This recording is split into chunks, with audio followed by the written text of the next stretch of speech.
এই সব আর কি দেখছো তোমরা? আমার মামার বাড়ির ইতিহাস শুনলে তোমাদের মাথা ঘুরিয়ে তোমরা অজ্ঞান হয়ে পড়ে যাবে। বলছো কি হে নীলিমা, তোমার মামার বাড়ির লোকেরা এত বড় লোক? বড় লোক মানে আমার দাদুর নিজের গোয়ালখানা তো এ প্রান্ত থেকে ও প্রান্ত দেখা যায় না। আর দুধের গাই গরু, তার সংখ্যা শুনলে তোমার মাথা ঘুরে যাবে। তাও মোটামুটি কতগুলো?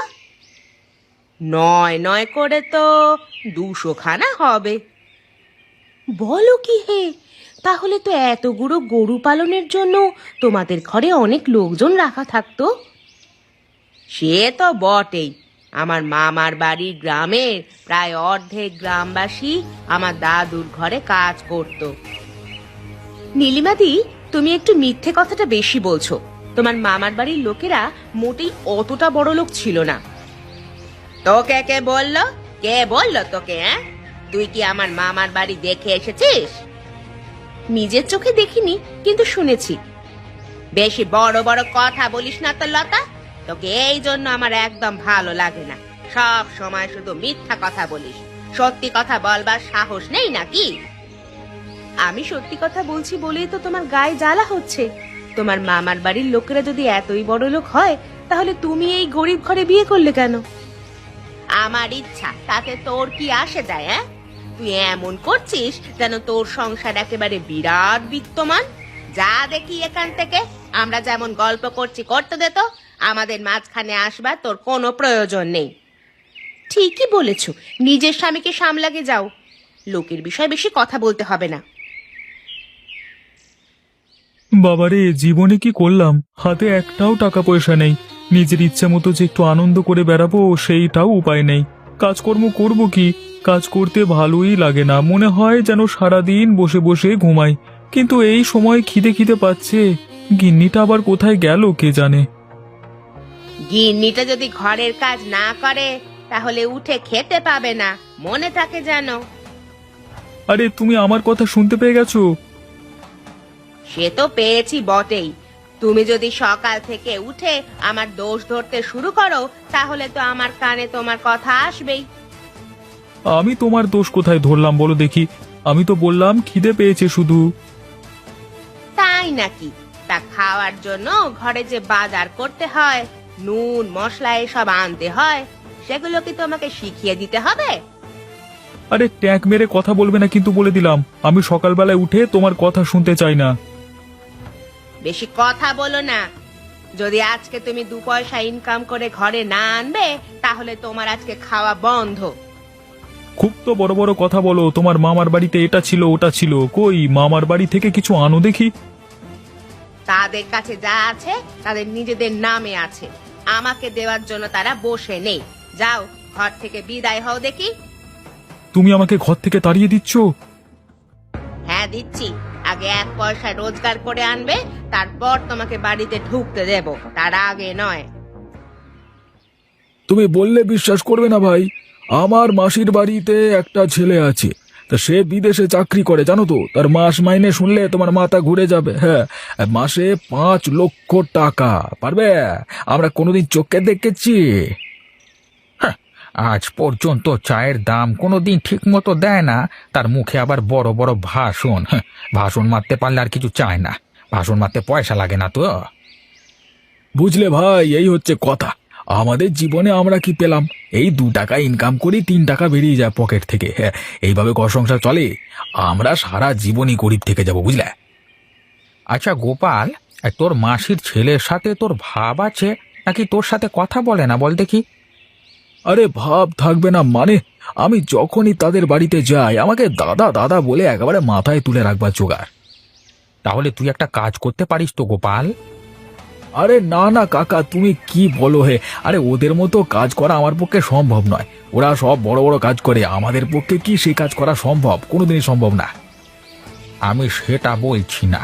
আমার দোকানে এতদিনে চা খেয়ে যে ধার বাকি রেখেছিস, সেই ধার বাকি টাকাগুলো তো তোর মাসির ছেলের কাছ থেকে নিয়ে এসে দিতে পারিস, তাই না?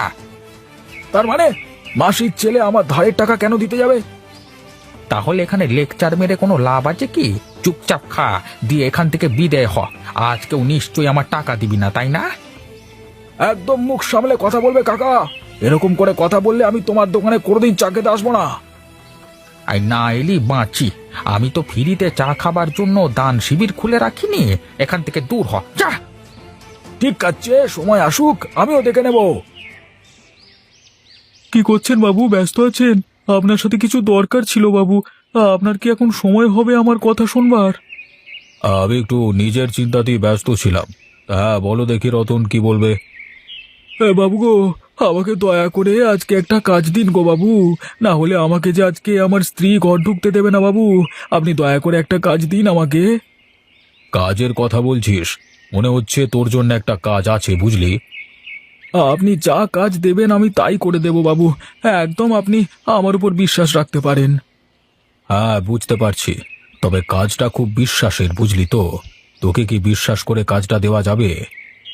আপনি দিয়েই দেখুন না বাবু, আমি কেমন এক নিমেষে আপনার কাজটা করে দিই। কিছু টাকা তোর হাতে দিয়ে আমি এক জায়গায় পাঠাবো, সেই টাকাটা তোকে ঠিক জায়গায় দিয়ে আসতে হবে। পারবি? মাঝ রাস্তায় টাকা নিয়ে কেটে পড়বি না তো? আপনি বিশ্বাস রাখুন বাবু, আমি কোনো মতেই টাকা নিয়ে কেটে পড়বো না। আমি আপনার টাকা যথা জায়গায় পৌঁছে দেব। তাহলে তুই একটু অপেক্ষা কর, আমি আমার হিসেবটা শেষ করে নিই, তারপর তোকে একটা ব্যাগে টাকাগুলো দিয়ে নামটা বলে দিচ্ছি তোকে কোথায় নিয়ে যেতে হবে। মানে বাবু, আজকে আমি কিছু হাত খরচা পাবো তো? মানে গিন্নিকে দেখাতে হবে তো। সেসব নিয়ে তুই কোনো চিন্তা করিস না, তুই অবশ্যই তোর হাত খরচা পাবি। ধন্যবাদ বাবু, আপনি আপনার কাজ শেষ করে নিন, আমি এখানে অপেক্ষা করলাম। আরে এখানে চায়ের দোকানদার বুড়ো আছে। হ্যাঁ, এখান থেকে যদি আমি চা খেয়ে কেটে পড়ি তাহলে বুড়ো ধরতেও পারবে না আমাকে। এই যাই যাই, বেশি দেরি না করে বুড়োর কাছে যাই। কি গো কাকা, এক কাপ চা হবে নাকি? হবে বই কি, আপনি একটু অপেক্ষা করুন, আমি চা আপনাকে দিচ্ছি। এক কাপ চা দিও তো কাকা, খেয়ে আমাকে একটা কাজে বেরোতে হবে। তা কোথায় চললি তুই? এই যে কাকা, অবিনাশ বাবুর একটা বিশেষ কাজে আমাকে যেতে হবে। এই ব্যাগটা একজনকার কাছে পৌঁছে দিতে হবে। যাক, শেষমেশ অবিনাশ বাবু তোকে দিয়ে একটা কিছু কাজ দিল, তাই তো? হ্যাঁ কাকা, অবিনাশ বাবু যদি কাজটা না দিত তাহলে আমি আজকে ঘর ঢুকতে পারতাম না, এমন পরিস্থিতি হয়ে গেছিল গো। কি বলছিস কি? বউ নিশ্চয়ই ঝগড়া করছে ঘরে, তাই না? তাহলে আর বলছি কি, সে বিরাট ঝগড়া। সকাল থেকে উঠেই আমাকে কথা শোনাতে শুরু করে, রাত্রিবেলা হলে কথা শেষ করে। বাড়ির পুরুষ মানুষেরা যদি কোনো কাজ না করে তাহলে এক বিশ্রী ব্যাপার, কেউ আহা বাছা করবে না রে। আরে আরে, আমার চায়ের দাম না দিয়ে এই লোকটা পালিয়ে গেল। আরে আমার টাকার ব্যাগটা নিয়ে পালিয়ে গেল, কিন্তু লোকটা কে? জানি না তো, এই মাত্র লোকটা কোথা থেকে এলো কে জানে। এবার কি হবে? তোমার না হয় 5-10 টাকার ব্যাপার, আমার তো হাজার হাজার টাকার ব্যাপার কাকা। আমাকে এবার অবিনাশ বাবু আর ছেড়ে কথা বলবেন না। এবার ঘর থেকে কেন মনে হচ্ছে আমাকে এই গ্রাম থেকেই তাড়াবে অবিনাশ বাবু। হায় হায় হায় হায়। কই গিন্নি, তাড়াতাড়ি খেতে দাও দেখি, খিদে তো পেটটা একেবারে চুই চুই করছে। তা কখন খেতে দেবে আমাকে? দিচ্ছি, দাঁড়াও। একটাই তো হাত আমার নাকি, যদি ঘরের কাজে একটু সাহায্য করো তাহলে তো একটু ভালো হয়। ঘরের কাজ করা আমার দায়িত্ব নয়, তার জন্য তুমি আছো। বাইরেও তো তুমি তেমন কোনো কাজ করো না, সকালে উঠে হরিপদ কাকার কাছে চা খেয়ে তারপর ঘরে এসে বসে বসে জ্ঞান দাও। তুমি কি বললে? আমি জ্ঞান দিই? শোনো গিন্নি, আমার মাসির ছেলের বাড়িতে। এই যে শুরু করে দিলে, এটাই হচ্ছে তোমার জ্ঞান দেওয়া। তুমিও ওদের মতো হয়ে গেছো জানো তো। ওই যেমন হরিপদ কাকা মাঝে মাঝে আমাকে বলে ওঠে, তুমিও দেখছি আজকাল সেরকমই বলতে শুরু করেছো। ভালো তো, সেরকম হয়ে যাওয়াই ভালো। অন্তত মুখের ওপর সত্যিটা তো বলতে পারবো। ওই জন্যই পাড়ার লোকেরা আমাকে বলে তোমার স্বামীকে সামলাও। আমি আর কি সামলাবো, আমার স্বামী মেয়েকে বসে আছে।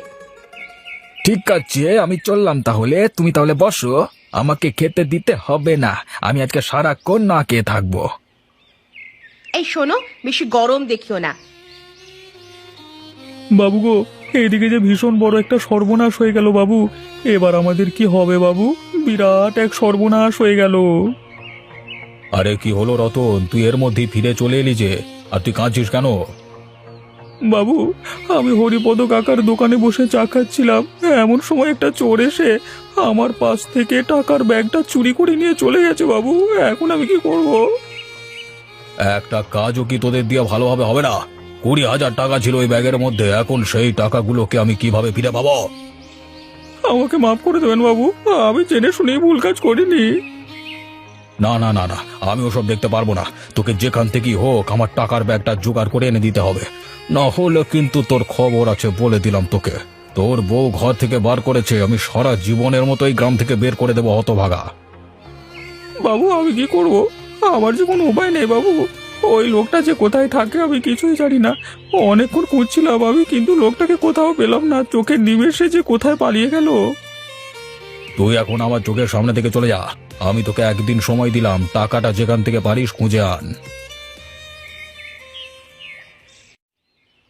আরে সাবাস, এই ব্যাগের ভেতরে দেখছি অনেক টাকা আছে। আমার ভাগ্য যে এতটা ভালো আমি কল্পনা করতে পারিনি। হ্যাঁ, এই টাকাগুলো নিয়ে আমি এখানে মোটামুটি মাস তিনেক জমিয়ে খাওয়া দাওয়া করতে পারবো, তারপর আবার অন্য কথা। মাস তিনেক নয়, হয়তো 1 মাস তুমি ভালো করে থাকতে পারবে, ভালো ভালো জিনিস খেতে পারবে। এই কে রে বাবা, কি চাই তোমার এখানে? কি কি চাই? চুরির টাকার ভাগ চাই। যে টাকা তুমি চুরি করে এনেছো তার অর্ধেক টাকা আমার চাই। আর যদি সেই টাকা আমাকে না দাও, তাহলে আমি তোমাকে ধরে আমাদের মোড়ল মশাইয়ের কাছে নিয়ে যাব। এই নানা দাদা, এই কাজ করো না। আজকে অনেকদিন বাদ এত টাকার মুখ দেখলাম, তুমি এরকম করে এসে কেচিয়ে দিও না সবকিছু। বেশ, দেব না। তাহলে তুই আমাকে টাকার ভাগ দে। আচ্ছা বেশ বেশ, তবে অর্ধেক টাকা না দিয়ে যদি মানে 80% আমি রাখতাম আর 20% তুমি রাখতে, তাহলে খুব ভালো হতো। ওসব চালাকি চলবে না। আমি যেটা বলেছি সেটাই করতে হবে, না হলে কিন্তু আমি পদক্ষেপ নিতে বাধ্য হব। আরে না গো দাদা, না, এত রাগ করো না। ঠিক আছে, তুমি যেমনটা বলবে তেমনটাই হবে। নাও নাও, তুমি তোমার টাকার ভাগ নাও, আর আমাকে এখন ছেড়ে দাও। বাপরে বাপ! এ তুমি কি করেছো? অবিনাশ বাবুর টাকা হাওয়া করে দিয়েছো। এখন অবিনাশ বাবু আমাদেরকে ছেড়ে কথা বলবেন না। ইতিমধ্যে আমাকে বলে দিয়েছেন, যদি আমি টাকাটা জোগাড় করতে না পারি তাহলে আমাকে গ্রাম ছাড়া করবেন। ওগো, তুমি এটাই করতে বাকি রেখেছিলে নাকি গো? এইভাবে মানুষকে বিপদে ফেলতে তোমার খুব ভালো লাগে? আমাকে ক্ষমা করে দাও গিন্নি, আমি ইচ্ছে করে করতে চাইনি, কিন্তু কি করব বলো? এমন বিপদে পড়ে যাব আমি স্বপ্নেও কল্পনা করতে পারিনি। আর কল্পনা করতে হবেও না। তুমি কালকে সকালে বাড়ি থেকে দূর হয়ে যাবে। যতক্ষণ না বাবুর টাকা বাবুকে ফেরত দিতে পারছো, ততক্ষণ মুখ দেখাবে না এ বাড়িতে। এবারে কি তুমি আমাকে একটুও সাহায্য করবে না গিন্নি? তোমার কাছে অন্তত একটু সাহায্য আমি প্রত্যাশা করি। তুমি যতই সাহায্য চাও না কেন, আমি তোমাকে কোনো রকম ভাবে সাহায্য করতে পারবো না। নিজে যেটা ভুল করেছো, সেই ভুল তোমার নিজেকেই শোধরাতে হবে। এই বিপদের সময় আমাকে একা ফেলে দিলে গিন্নি, আমি কোথায় যাব বলো দেখি? সেইটা তো আমার একবারও জানার দরকার নেই। তুমি কিভাবে সেই চোরকে ধরে টাকাটা জোগাড় করে আনবে সেটা দেখা আমার কাজ নয়। আমাকে যদি এই গ্রাম থেকে অপমানিত হয়ে বের হতে হয়েছে, তখন তোমাকে আমি দেখাবো মজা। এবার বলো, সকালবেলায় খুব আমাকে জ্ঞান দিলে আমি নাকি বাতেল্লা দিয়ে বেড়াই। হ্যাঁ, দেখো আজকে তোমার জন্য কত টাকা এনেছি। কিন্তু এত টাকা তুমি কোথায় পেলে নিমেষের মধ্যে? এই তো অনেক টাকা।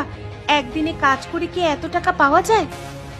কাজের মতো কাজ করলে নিশ্চয়ই পাওয়া যায়, সেটা তো তুমি নিজের চোখেই দেখতে পাচ্ছ। তুমি আমাকে সত্যি করে বলবে, এই টাকাগুলো কোথা থেকে চুরি করে নিয়ে আসোনি তো? তুমি আমাকে এত বড় সন্দেহ করতে পারলে গিন্নি, আমি এই টাকাটা চুরি করে আনবো? এই শোনো, আমি সেরকম লোক নই যে আমি টাকা চুরি করে নিয়ে আসবো, ঠিক আছে? তাহলে তুমি আমাকে সত্যি কথা বলছো না কেন, যে টাকাগুলো তুমি কোথা থেকে এনেছো? আমি তো বারবার বলছি আমি এই টাকাগুলো রোজগার করে এনেছি। এখন কেউ যদি আমার কথা বিশ্বাস না করে, তাহলে আমার কিচ্ছু করবার নেই। বেশ, তুমি সত্যি কথা বলবে না তো? তাহলে আমার আর কিচ্ছু বলবার নেই। যদি কোনোদিন এই জিনিস নিয়ে বাড়াবাড়ি হয়েছে, তখন তোমাকে আমি দেখে নেব। আরে যাও যাও, ভয় দেখিও না শুধু শুধু। সত্যি কথা তো বিশ্বাস হয় না তোমার, তাহলে আমার কি করবার আছে? হায় আমার পোড়া কপাল, এই কপালে কি সুখ কোনোদিন এসে জুটবে না? যদিও বা একটা কাজে এলো, তাও আবার ফুরুত করে উড়ে চলে গেল। আমি আবার কোথায় যাব? যদি টাকার ব্যাগটা খুঁজে না পাই তাহলে তো মুশকিল হয়ে যাবে। আমাকে অবিনাশবাবু কিছুতেই ছাড়বেন না। এখন আমি কোথায় যাব? কি গো রতনদা, তোমাকে তো এর আগে কোনোদিন এত সকালে এখানে মন খারাপ করে বসে থাকতে দেখিনি। কি হয়েছে কি? খুব বড় বিপদ হয়ে গেছে বোন। কালকে অবিনাশবাবু আমাকে কিছু টাকা দিয়েছিলেন এক জায়গায় পাঠানোর জন্য। হঠাৎ করে আমাদের হরিপদ কাকার চায়ের দোকান থেকে সেই টাকাটা নিয়ে ফুরুত করে উড়ে যায় একটা চোর। এখন সেই টাকা আমাকে অবিনাশবাবুকে ফেরত দিতে হবে। সে কি গো, কে নিয়ে গেছে কিছু জানো? আরে লোকটা আমার পাশে বসেই চা খাচ্ছিল, কিন্তু হঠাৎ করে যে এভাবে ব্যাগটা নিয়ে পালাবে সেটা তো বুঝতে পারিনি। আমার মনে হচ্ছে একজনকে জেরা করলে পাওয়া যাবে টাকাটা। কার কথা বলছো বোন? তোমার ভাইয়ের কথা বলছি। কালকে তোমার ভাইও হঠাৎ করে কোথা থেকে অনেকগুলো টাকা নিয়ে বাড়িতে গিয়েছিল। আমি জিজ্ঞাসা করলাম কোথা থেকে জোগাড় করেছো, কিন্তু কিছুতেই আমাকে বললো না। কি বলো গো বোন, আমাদের গোপাল? হ্যাঁ, চলো আমরা দুজনে মিলে তাকে একবার চেপে ধরি। আমার মনে হচ্ছে ওই টাকাটাই অবিনাশবাবুর হতে পারে। কিন্তু তাকে এখন কোথায় পাবো বোন? সে হরিপদ কাকার চায়ের দোকানে চা খেতে বেরিয়েছে। চলো সেখানে যাওয়া যাক। আবার কি জন্য এখানে এসেছিস? এই তো বললি টাকা না দিতে পারলে চা খেতে আসবো না, তাহলে আবার কি জন্য এখানে এসেছিস? আজকে আমি টাকা দিতে পারবো তাই এসেছি। বেশি কথা না বলে তাড়াতাড়ি এক কাপ চা দাও আমাকে। চা পরে খাবে। এখন রতন দাদা কি প্রশ্ন করবে সে প্রশ্নের ঠিকঠাক উত্তর দাও তো দেখি। কি ব্যাপার? কি প্রশ্ন রতনদা? কালকে ওই টাকা চোরটার সাথে তোমার কোথায় দেখা হয়েছিল? তার মানে তুই কি বলতে চাইছিস? টাকা চোরটার সাথে দেখা হয়েছিল মানে? আমি কিন্তু সব জানি গোপাল, আমাকে মিথ্যে কথা বলবি না। আমি এটাও জানি তুই ওই টাকা চোরটার কাছ থেকে টাকা নিয়ে ঘরে গিয়েছিলিস। ভালো কথা বলছি, টাকাটা দিয়ে দে, ওটা অবিনাশবাবুর। ছি ছি ছি ছি গোপাল, তুই শেষ পর্যন্ত টাকা চুরি করা শুরু করে দিলি। আমি চুরি করিনি। ওই চোরটা গাছতলায় বসে টাকা গুনছিল, তখন আমি চলে যাই সেখানে। তাই তার কাছ থেকে আমি অর্ধেক টাকা নিয়ে আসি। তুই আমাকে এক্ষুনি বল সেই চোরটার বাড়ি কোথায়। আমরা সেখান থেকে টাকাটা নিয়ে আসবো। ওই টাকাটা খুব দরকারি অবিনাশবাবুর। গোপাল, ভালোই ভালোই কথাটা বলে দে, না হলে কিন্তু এই বদনাম সারা জীবন থাকবে। সয়ে বেড়াতে পারবি তো? আচ্ছা আমি বলছি, তোমরা চলো আমার সাথে। আরাম আরাম, জীবন মানি হলো আরাম। হ্যাঁ, আরাম করে জীবন কাটাতে হবে, না হলে সারা জীবন কষ্ট করতে হবে। তাড়াতাড়ি একবার বেরিয়ে আয় নগেন। আমি গোপাল, তোর সাথে দরকার ছিল। এই সেই চোর। বাবু, আপনি একে ছাড়বেন না। এই আমার টাকার ব্যাগটা নিয়ে কেটে পড়েছিল। ওরে বাবারে গোপাল, তুই আমাকে ফাঁসিয়ে দিলি। আমি তোর কাছ থেকে এটা কোনোদিন আশা করিনি রে গোপাল। সে তো আশা করবি না বটে। লোকের কাছ থেকে টাকা চুরি করে নিয়ে আরাম আয়েশ করে থাকা হচ্ছে, তাই না? তোকে আমি দেখাচ্ছি মজা। বাবু, এবারের মতো ছেড়ে দিন। আমি আপনার সব টাকা ফিরিয়ে দিচ্ছি। আর দয়া করে কিছু বলবেন না। আমি আর কোনো দিন এ ভুল কাজ করব না। আমার চায়ের দামটাও তার সাথে চাই। কালকে ফ্রিতে চা খেয়ে চলে এসেছিলিস, সেই দাম যদি না দিস তাহলে তোর গায়ে গরম জল ঢালবো আমি। আমি সেটাও তোমাকে দিয়ে দিচ্ছি দাদু। তুই তোর বাপকে দাদু বলিস শালা? আমাদের এই নতুন চ্যানেলটি আপনারা সাবস্ক্রাইব করে রাখুন। আপনাদের জন্য মজার মজার ভিডিও নিয়ে আসবো। ধন্যবাদ।